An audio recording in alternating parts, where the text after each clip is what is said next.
योगिनिचित्तस्य पदेन वाचा मलं शरीरस्य च वैद्यकेन योपाकरोत्तं प्रवरं मुनीनां पतञ्जलिं प्राञ्जलिरानतोऽस्मि।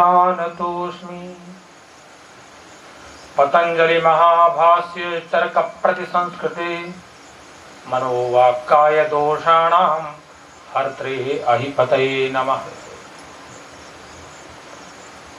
मनः समाधौ तत्सर्वं मनः समाधौ तत्सर्वं आयत्तं सर्वदेहिनां।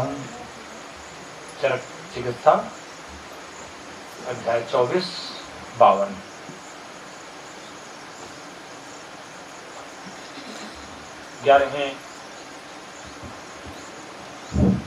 11वें अंतर्राष्ट्रीय या वैश्विक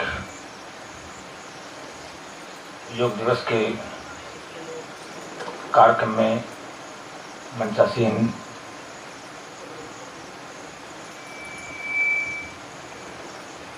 श्री तिवारी जी, पृथ्वीराज तिवारी जी, इस संस्था के सचिव श्री अनंतराम त्रिपाठी जी, AKS विश्वविद्यालय से आए हुए अतिथि रूप में आए हुए योगाचार्य। अतिथि मतलब हमें पता भी नहीं था कि हमारे जो शिष्य हैं डॉक्टर दिलीप जी उनको भेज देंगे, इसलिए मैंने शब्द प्रयोग किया। उन्होंने विशिखानु प्रवेश मेरे अधीन यहीं आयुर्ग्राम चिकित्सालय में किया है।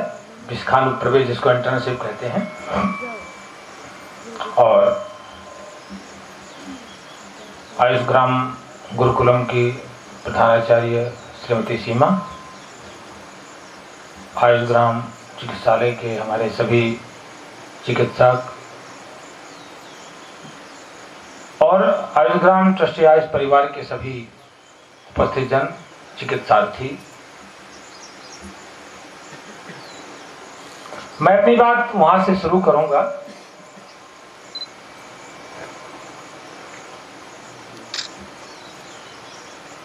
योग की चर्चा हो रही है। अभी अभी एक हमारे योगाचार्य जी ने बताया कि योग से सभी शारीरिक व्याधियों का समाधान संभव है।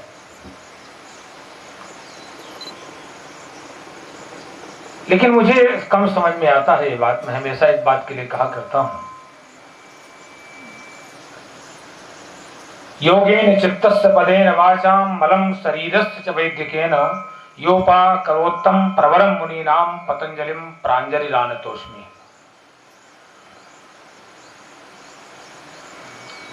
मानव के चित्त के स्वास्थ्य की जब चिंता हुई तो वही भगवान शेषनाग पतंजलि के रूप में आए।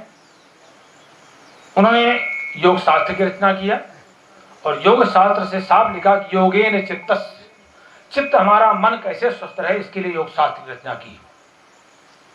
इसके बाद शब्दानुशासन, लोग पता नहीं क्या बोलते हैं, उनको वाणी का कुछ कदे वाणी की जगह बाणी बोल दें, वाणी की जगह बाणी बोल दें। तो शब्दानुशासन रहे, शब्दानुशासन का ज्ञान रहे, इसके लिए उसी माने वही शेषनाग जी, वही शेष जी हमारे महाभाष्य की रचना किया। योगेन चित्तस्य पदेन वाचां, और शरीर हमारा निर्विकार रहे, निरोग रहे, इसके लिए उन्होंने आयुर्वेद की रचना किया। तो अगर योग से ही पूरा हमारा शरीर निरोग हो जाना था तो उनको 3 की रचना की क्यों आवश्यकता पड़ेगी? ये एक चिंतन और विचारण का विषय है। योगेन चित्तस्य पदेन वाचां मलं शरीरस्य च वैद्यकेन, उन्होंने वैदिक शास्त्र की रचना किया, उन्हीं ने ही। वही चरक के रूप में जाने जाते हैं।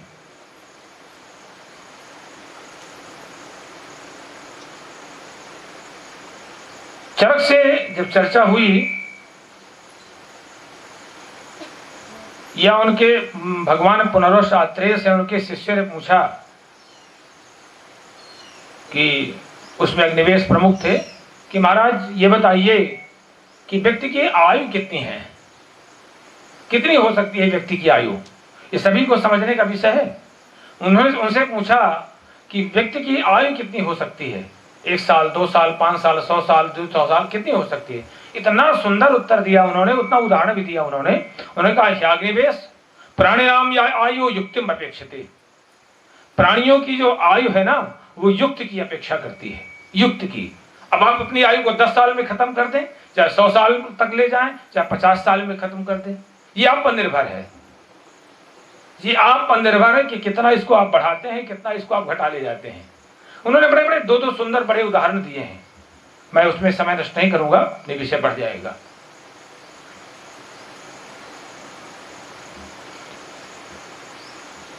अभी मैंने सभी लोगों ने बताया कि योग का मुख्य उद्देश्य है योग चित्तवृत्ति निरोधा, चित्तवृत्तियों, हमारी जो चित्तवृत्तियां हैं निरुद्ध रहें, भटकाव में ना हो, वही योग का परम उद्देश्य है। इसके पहले मैंने एक और, इसके साथ मैंने मंगलाचरण में एक श्लोक और कहा, आधा कहा मैंने, चरक चिकित्सा मदात्य का 24-52 कि मना समाधौ तत्सर्वम, मना समाधौ तत्सर्वोत्तम आयुक्तम। उन्होंने कहा कि मन का समाधित होने से ही सब कुछ प्राप्त हो जाता है। और एक चीज उन्होंने और ध्यान दिया, बहुत अच्छा शब्द लिखा कि मना समाधौ तत्सर्वम आयुक्तम सर्वदेहिनाम, सभी शरीरधारियों के लिए मन की सभी शरीरधारी अगर मन को समाधिस्थ कर लें तो उनको सब कुछ प्राप्त हो जाएगा। अब समस्या, एक चर्चा हो सकती है, एक प्रसंग आ सकता है कि आप बैल और भैंस भी ऐसा कर सकते हैं, पशु और पक्षी भी ऐसा कर सकते हैं, क्योंकि देहिनाम शब्द लिखा उन्होंने, इसलिए उन्होंने लिखा कि वो भी कर सकते हैं, अगर चाहें तो कर लें। इसका उदाहरण महाराज जड़ भरत जो है, जिस समय मृगा योनि में हुए, वो जिस समय मृगा योनि में आए और जैसे उनको ज्ञान हुआ कि मैं कहां से था, कहां आ गया, मैं मृगा योनि में पहुंच गया, मैं इतना तपस्या करके मैं इतना तपस्वी रहा और मैं मृग योनि में आ गया, तो उन्होंने मन को समाधिस्थ किया और मन को समाधिस्थ करने के बाद फिर उन्होंने मानव जन्म ग्रहण किया और मानव जन्म ग्रहण करने के बाद फिर मोक्ष गति को प्राप्ति है। तो उन्होंने देहिनाम शब्द इसलिए लिख दिया चरक ने कि और किसी में सामर्थ्य नहीं है, अगर अन्य भी कोई जीव है तो उसको भी यही प्रयास करना पड़ेगा कि कम से कम फिर से मैं मनुष्य हो जाऊं, मैं फिर से मनुष्य हो जाऊं। मैं बार बार कहा करता हूं कि कम से कम इतना, मोक्ष की बात तो छोड़ दें, मोक्ष की बात तो छोड़ दें, कम से कम इतना जरूर हम कर लें कि फिर से हमें मनुष्य जन्म मिल जाए, हमें फिर से मत, क्योंकि मनुष्य में ही इतनी सामर्थ्य है जो मन को बस में कर सकता है, और किसी जीव में सामर्थ्य नहीं है, किसी जीव में ऐसा सामर्थ्य नहीं है कि मन को बस में कर ले जाए। मन को बस में करने का केवल एक सामर्थ्य है मनुष्य में, इसीलिए उसको मनुष्य कहा गया है।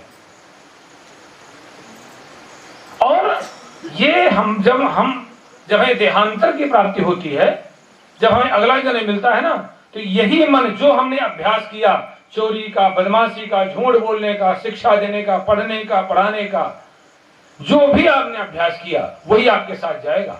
मना षष्ठीन्द्रियाणि प्रतिष्ठानि तिष्ठति, मन सहित इंद्रियां आपकी वही ट्रांसफर होंगी। शरीर आपका छूट जाएगा, शरीर आपका छूट जाएगा, लेकिन मन आपका वही जाएगा। जो आपने अभ्यास में किया, जो आपने अभ्यास में लिया, वही जाने वाला है आपके साथ। तो कम से कम मना समाधो, मन को हम समाधिस्थ कर ले जाएं। अभी हमारे एक छात्र डॉक्टर कपिल ने हितायु सुखायु, हितायु अहितायु, इसकी बहुत चर्चा कर डाली।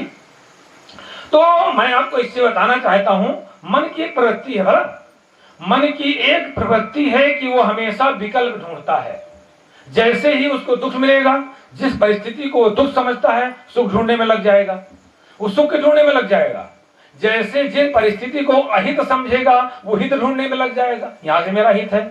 लेकिन ऐसा थोड़ी हो गया, समाधान नहीं मिला उसको, मन को समाधान नहीं, कुछ भी समाधान नहीं मिला, क्योंकि उसने सुख के दुखी हो करके एक विकल्प तैयार कर लिया सुख, लेकिन वो भी कुछ दिन बाद समाप्त हो जाएगा, फिर दुख में कन्वर्ट हो जाएगा, फिर दुख में कन्वर्ट हो जाएगा। जब फिर दुख आपके पास आ जाएगा तब आप क्या करोगे? तो भटकता रहेगा। फिर मन एक ऐसा है, वो केवल विकल्प ढूंढता है, उसका केवल एकमात्र उपाय है कि उसको समाधिस्थ कर लीजिए। आप उसको समाधिस्थ कर ले जाइए, चाहे दुख की अवस्था, चाहे सुख की अवस्था, चाहे हित की अवस्था, चाहे अहित की अवस्था। माने जिन परिस्थितियों को हम अपने प्रतिकूल समझते हैं वही तो दुख है। जिन परिस्थितियों को हम अनुकूल समझ लेते हैं, एक भैंस को आप देखिए, वो कीचड़ में पड़ी हुई है और उसी में आनंद से पागुर कर रही है। उस परिस्थिति को भी वो अपने अनुकूल माने हुई है। उस परिस्थिति को लेकर हम देख करके उसको प्रतिकूल मान रहे हैं, लेकिन उस परिस्थिति को अपने अनुकूल कर लिया है, वही उसका सुख है। और इसीलिए मनुष्य दुखी होता रहता है कि वो सत्य से बहुत भटक रहा है, वो अपने अंतर्मन की यात्रा नहीं कर रहा है कि अगर हमें बीमारी मिली है तो ये सत्य है, ये बीमारी अगर आई है यही सत्य है। अरे भाई चलो ठीक है, ये बीमारी को आपने समाप्त कर लिया तो अगली बीमारी आपकी तैयार है, ऐसा तो है नहीं कि अगली बीमारी नहीं आएगी। चलिए इसको समाप्त कर लिया तो अगली तैयार है, अगली तैयार है, फिर इसको समाप्त तो अगली तैयार है। इसलिए केवल हम ऐसा क्यों ना करें कि योगस्थ कुरु कर्माणि संगम त्यक्त्वा धनंजय, योगस्थ क्यों ना हो जाएं। योगाचरक हमारे कहते हैं कि योग मोक्ष प्रवर्तक, योग जो है मोक्ष का प्रवर्तक है, यानी मोक्ष कोई वहां नहीं मिल जाएगा ऊपर जाकर के, यहीं आपको इन सब चीजों से मुक्त होने का नाम मोक्ष है, सुख दुख से, हित और अहित से, इनसे। अभी हमारे एक आचार्य जी और बात कह रहे थे कि ताली बजाने से भगवान नहीं प्रसन्न होते हैं। मुझे लगता है ये तो बहुत ही गलत है। जिस समय आप सत्क्रिया करते हैं, उसी से भगवान प्रसन्न होते हैं। आपके द्वारा सत्क्रिया हुई, ताली बजी, आपको सुख मिला, आपने ऐसा काम किया जिससे 100 लोगों को सुख मिला, और जैसे ही 100-200 लोगों का समाज को सुख मिला, भगवान प्रसन्न हो गए। आपकी उदाहरण दे दूं ना, मैं कल का ही उदाहरण दे दूं। सीता जी को लाने के लिए पालकी सजाई गई, पालकी में लेकर के आए। भगवान राम ने जैसे देखा कि ये पालकी में सजा करके लाए, भगवान राम ने विभीषण से कहा, भैया मेरी एक तुम बात, यही शब्द कहा उन्होंने, भैया तुम मेरी एक बात मान लो। बोले क्या मान लो? बोले ये कि सीता जी को आप पैदल लाइए, ताकि सारे बानर भालू अरब खरब की संख्या में, बताइए कितनी संख्या थी, थोड़ी बहुत 100-200 तो थी नहीं, तो कहें कि जितने बानर भालू वो माँ की तरह दर्शन कर लें, सीता जी के जो दर्शन है वो माँ की तरह कर लें। और जैसे ही भगवान ने ये कहा और इसका प्लानिंग हुई, सभी देवताओं ने फूल बरसाना शुरू कर दिया। इसके पहले तो नहीं, जिस समय पालकी में बैठ गए सीता जी और लेके चल दिए, उस समय तो नहीं फूल बरसा दिए। देख लीजिए रामचरितमानस उठा करके, उस समय तो नहीं फूल बरसा दिए कि सीता माता जी पालकी में बैठ गई। फूल उसी समय बरसाए जिस समय भगवान राम ने ये कहा और ये कार्य योजना बनी। मानी इतने बानर भालू प्रसन्न हुए, जैसे आया है रामचरितमानस में, इतने बानर भालू प्रसन्न हुए, और जैसे बानर भालू प्रसन्न हुए, देवताओं ने फूल बरसा दिया। तो भगवान जो है प्रसन्न होते हैं, जब भी आप सत्क्रिया करेंगे उससे भगवान प्रसन्न होंगे, और जिस समय आप सत्क्रिया नहीं करेंगे भगवान देवता नाराज हो जाएंगे, वही नाराज हो जाते हैं।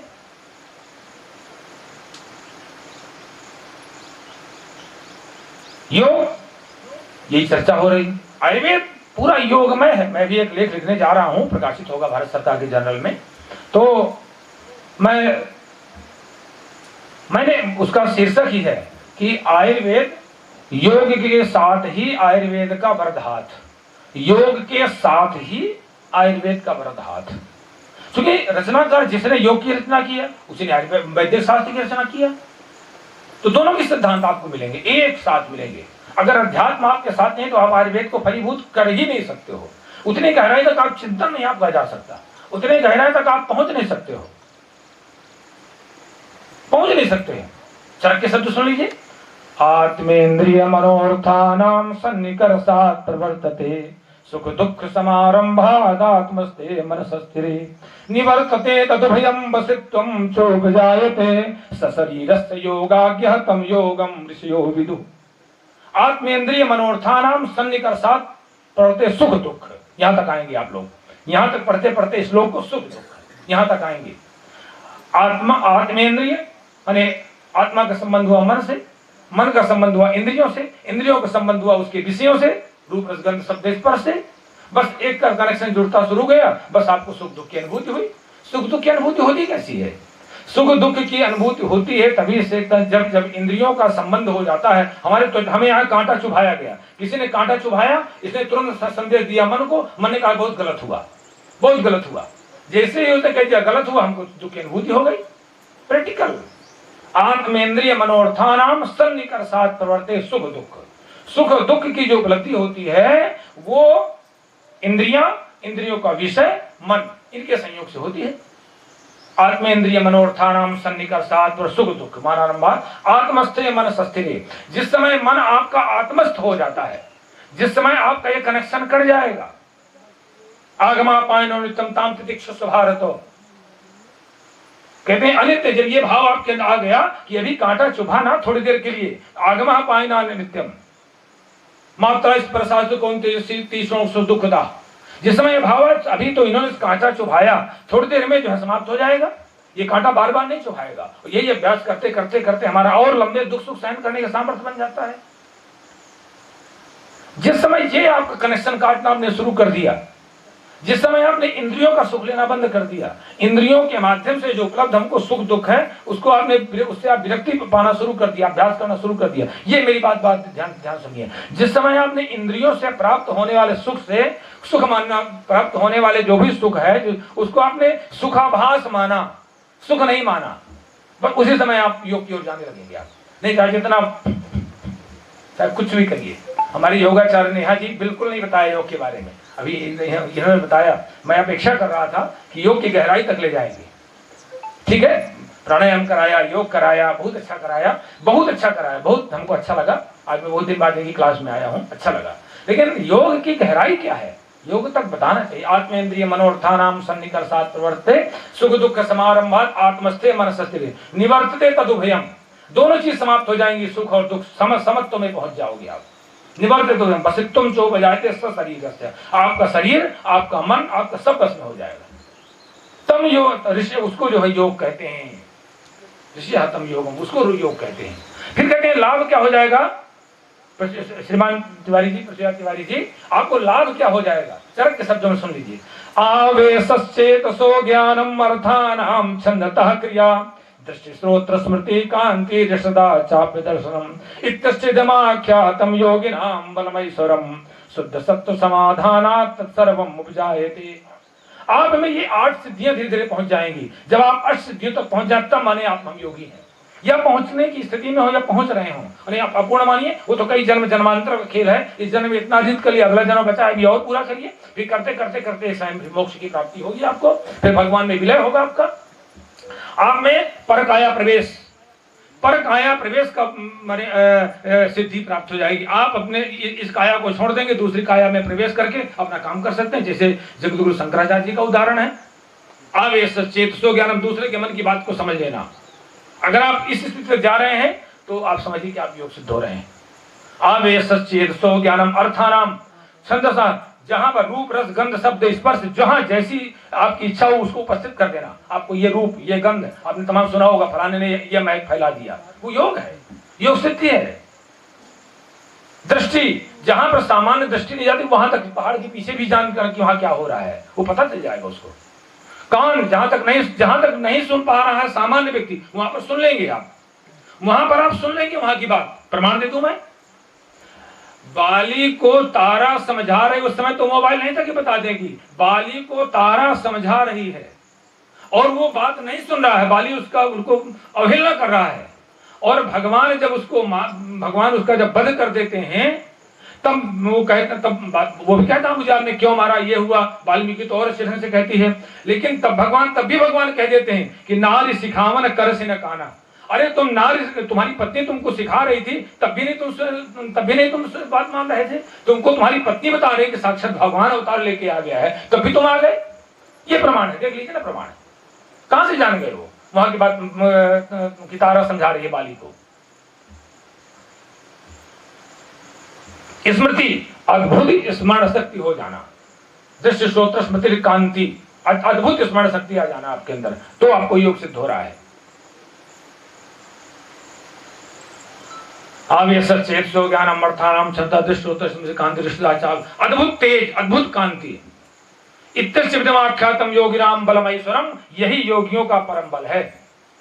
शुद्ध सत्व समाधानात्, जैसे जैसे आप सतोगुण की ओर जाते जाएंगे, शुद्ध सत्व समाधानात्, जैसे ही आप जो शुद्ध सत्व आपको प्राप्त हो जाएगा, तत्सर्वम उपजायते, वो सारा मिल जाएगा। अब दुर्भाग्य मेरे आयुर्वेद का यही है कि जैसे हमारे तिवारी जी ने कहा, वही हमारे 4 छात्र आए हुए, 4 शिष्य हमारे, यही बता दें। कॉलेज में कभी इधर बच्चों का ध्यान दिलाया जाता हो, आयुर्वेदिक कॉलेज में कोई ध्यान दिलाया जाता है इन सूत्रों की ओर कि आयुर्वेद आपको यहाँ तक पहुंचा सकता है? बताइए ईमानदारी से, क्यों?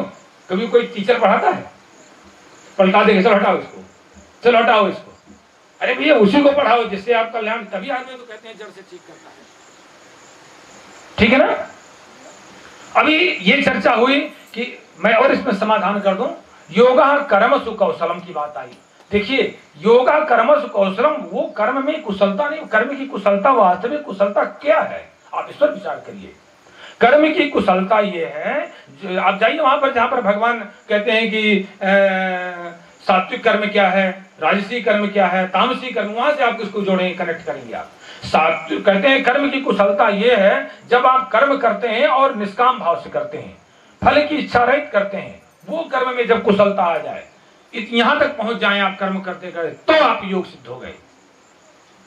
यो नहीं तो फिर आप जैसे ही आपने आसक्ति पाले कर्म किया, उसका आपने जो पाल रखा था उस तरह का फल आपको मिला नहीं, आप परेशान हो गए, तुरंत रजोगुण की उत्पत्ति हो जाएगी। तुरंत जैसे ही आपने कर्म फल की अपेक्षा से आपने कोई भी कार्य किया और आपने भगवत अर्पण बुद्धि से कार्य किया, आपको कोई तनाव नहीं होगा, कोई तनाव नहीं होगा। और तो क्या, जैसे ही आपने फल की अपेक्षा से कर्म किया, मुझे ये फल मिलना चाहिए, परिणाम मिलना चाहिए, आपको नहीं मिला, आप में तुरंत क्रोध आ जाएगा, आप में तनाव आ जाएगा, आप में अगली इच्छा जन्म ले लेगी, ईर्ष्या, तनाव, क्रोध, अशांति, घबराहट, बेचैनी, लालसा, कामेच्छा, तमाम चीजें दुर्गुण पैदा हो जाएंगे। और जैसे ये पैदा हुए तुरंत रजोगुण आ जाएगा, क्योंकि रजोगुण का यही है काम, रजोगुण काम है। और जैसे रजोगुण पैदा हुआ, वायु बढ़ जाएगा, रजो बहुलाम वायु, और जैसे वायु बढ़ेगा तो 80 तरह की व्याधियां आपको लेकर के आ जाएगा, उसमें बीपी, शुगर नहीं आने, मेटाबॉलिज्म डिसऑर्डर, डिस्मार्ग नहीं आने, क्या क्या हो जाएगा, हो गया।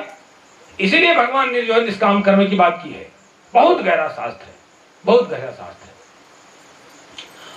धैर्यं यस्य पिता क्षमा च जननी शांतिश्चिरं देहिनी मित्रं सत्यमिदं दया च भगिनी भ्राता मना संयमः। जिस समय आप योगी हो जाएंगे ना, धैर्यं यस्य पिता, आप जो है सांसारिक पिता को छोड़ देंगे, आप अपने धैर्य को ही पिता बना लेंगे।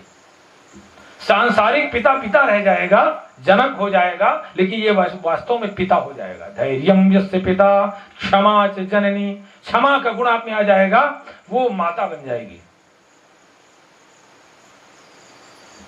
धैर्यं यस्य पिता क्षमा च जननी, और जो शांति है ना, वो चिर शांति आपकी पत्नी बन जाएगी। मानस भ्राता मनः संयम, जो भाई है मानसिक संयम, मानसिक संयम जो है भाई बन जाएगा। और बहुत कहते हैं भर्तरी का है, भर्तरी वैराग्य स्तर का, तो वो बाद में कह देते हैं कि ऐसे योगी कस्मात् भयम योगिना, कैसे ऐसे योगी को कोई भय ही नहीं होता है, जिसे धैर्य को धारण कर लिया। धैर्यं यस्य पिता क्षमा च जननी शांतिश्चिरं देहिनी मित्रं सत्यमिदं, सत्य उसका मित्र हो जाए, मित्रं सत्यमिदं, मित्र उसका सत्य हो जाएगा। कहते हैं ऐसे इतनी चीजें आ जाएंगी, तो कहते हैं कस्मात् भयम योगिना, कहते हैं ऐसे योगी को कोई भय ही नहीं रह जाता। हमें योग की ये गहराई कर, ये देखिए मैं 100 बार कहा करता हूँ, लिखता भी हूँ, जब तक आपका योग, आप यह शास्त्र विधिमुत्सृज्य कुर्ते कामकारता न सिद्धिमाप्नोति न चयाति परांगतिम, जो शास्त्र के विधान को छोड़ करके मनमाने ढंग से कार्य करता है, ना तो उसको कभी सिद्धि प्राप्त होती है, न उसको परम गति प्राप्त होती है। तस्मात् शास्त्रम प्रमाणम, तस्मात् शास्त्रम प्रमाणम कार्य कार्य। इसलिए हमारे लिए शास्त्र प्रमाण है, क्या करना है क्या नहीं करना है, क्या करना चाहिए क्या नहीं करना चाहिए। इसलिए शास्त्र देख लीजिए, जो कह रहा है उसको करिए, जो मना कर रहा है उसको कर दीजिए। तो तस्मात् शास्त्रम प्रमाणम कार्य कार्य व्यवस्था। तो ये तो क्या है, अब जैसे योग की चर्चा आती, योग तो बहुत है, योग दिवस में योग तो हो रहा है, लेकिन योग के जो 8 स्टेप हैं, 8 चरण में, हमेशा कहता हूं यम नियम, आपने यम नियम किया नहीं, आपका मान ना तो आपका कोई इंद्रियों पर निग्रह है, ना आपका विचारों पर निग्रह है, ना आपका भोजन पर निग्रह है, ना ईश्वर प्राणिधान है। नियम में जाकर ईश्वर प्राणिधान आप भजन करते हैं, ईश्वर प्राणिधान, ईश्वर की शरणागति नहीं है आपके पास, और आप लग गए फुक में, प्राणायाम में। कैसे हो जाएगा भाई? आप पहले यम नियम करिए, इसके बाद आसन की सिद्धि करिए, इसके बाद प्राणायाम की सिद्धि करिए, इसके बाद प्रत्याहार में आइए, फिर आ जाइए, फिर बताओ, फिर धारणा में आ जाइए, फिर आ जाएंगे, फिर ध्यान में आएंगे। शुरू करा देते हैं ध्यान बाबूजी। कुछ नहीं होता, कुछ नहीं होता। किसी का एक आदर भी भोजन में तो उसका ध्यान नहीं, भोजन करने में ध्यान नहीं लग पाता उसका, सन मन चलता रहता है, रजोगुण भरा हुआ है, कैसे आपको ध्यान लग जाएगा? आपने यम नियम है, आप यम नियम आसन प्राणायाम प्रत्याहार से आप तो आए नहीं उस सीढ़ी से चढ़ करके, सीढ़ी चढ़ करके। आप इसको पहले कंप्लीट करिए। आप सत्यभाषण करिए, अहिंसा मत करिए, चोरी मत करिए, मत कोई छिपाव रखिए, फिर देखिए आप, फिर जाकर के समाधिस्थ होंगे आप, फिर जाकर के समाधि आएगी, फिर आप जो है आत्मा का परमात्मा विलय हो जाएगा। नहीं तो दिन भर आप फुक करिए, कुछ नहीं होने वाला है, कुछ नहीं होने वाला है। जब तक हमने बताया शास्त्र में ना, मैं अपनी बात थोड़ी कह रहा हूँ तिवारी जी, अपनी बात थोड़ी कह रहा हूँ, शास्त्र में कहा गया है। दानम स्वधर्म, इसी बात कह के मैं बात को एक बहुत अच्छा संचय में विचार आया। दानम स्वधर्मो नियमो यमस्य सुतम च सर्वाणि च सद्भृतानि सर्वे मनो निग्रह लक्षणान्ता परो हि योगो मनसः समाधि। क्या बात है, परम योग की ओर जाना है ना हमें, तो क्या कहते हैं, ध्यान दीजिएगा मेरी बात को, ये बहुत अच्छा श्लोक है। श्रीमद् भागवत के 11वें स्कंद के 23वें अध्याय का 46वां श्लोक है। तो दानम स्वधर्मो, दान उदारता, दान मतलब उदारता, दानम स्वधर्मो अपने धर्म का पालन, यम नियम, दानम स्वधर्मो नियमो यमस्य, श्रुतम वेद पाठ, अच्छे चांद्रायण इत्यादि एकादशी इत्यादि व्रत, सुतम च सर्वाणि सद्भृतानि, सारे कर्म, सर्वे मनो निग्रह लक्षणान्ता, सारे कर्म का फल जो भी आपके हैं, दान धर्म यम नियम प्राणायाम प्रत्याहार, ये जो भी अच्छे व्रत, इनका अगर इनका परिणाम केवल ये, आप स्वयं नाड़ी देख लीजिए, थर्मामीटर, किसी के पास जाने की जरूरत नहीं है, आप स्वयं नाड़ी देखिए अपनी, स्वयं थर्मामीटर लगाइए, आप देखिए कि सर्वे मनो निग्रह लक्षणान्ता, आपका मन आपके बस में हो रहा है कि नहीं हो गया है? आपका मन, आपकी इंद्रियां कितने बस में हो गई हैं? बस अभी आप समोसा देख के टूट पड़ रहे हैं, महक गई कि टूट पड़ रहे हैं कि नहीं टूट पड़ रहे हैं, पहले देख लो। आप गलत खान पान में टूट पड़ रहे हो, आपका मन बिल्कुल बस नहीं, आपको मरना ही है पक्का, कोई योग नहीं, कोई योग नहीं। अगर आपका मन, आपके ये सारे कर्म करने के बाद, सारी क्रियाओं के बाद, अगर आप सर्वे मनो निग्रह लक्षणान्ता, आपका मन जो है बस में होता है, तो परो योगो मन समाधि, तो कहते हैं श्रीमद् भागवतकार कि तब आप मन जो है, क्योंकि परम योग का एकमात्र लक्ष्य है मन का समाधि, वही हमारे चरक कह देते हैं, वही हमारे पतंजलि कह देते हैं योग चित्त वृत्ति निरोधा, और वही हमारे चरक कहते हैं मना समाधो तत्सर्वम। हो गया ना, ये हो गया। और ये बात और ध्यान दीजिए, विचार करिए, ये श्रीमद् भागवत के 11वें स्कंद के 23वें अध्याय का 46वां। थोड़ी मेरी गणित कमजोर है, थोड़ा सा आप जोड़िए, 11 से जोड़िए 23 से, कितना हो जाएगा? 11 23 कितना हो जाएगा? जोड़ जल्दी से जोड़ो, 23 और 33 से 34, और 34 को 46 से जोड़ दीजिए, 34 4 83, बताइए, 38, अच्छा जोड़ दीजिए 44, और 4 4 जोड़ दीजिए 8, अष्टांग योग सिद्ध हो गया। 4 4 8, 11वें स्कंद का 23वें अध्याय का 46वां श्लोक, जोड़िए सबका जोड़ बनेगा 8, यानी अष्टांग योग तभी सिद्ध होगा आपका। बोलिए भगवान पतंजलि की जय, बोलिए भगवान चरक की जय, आयुष गामेश्वर महादेव की जय।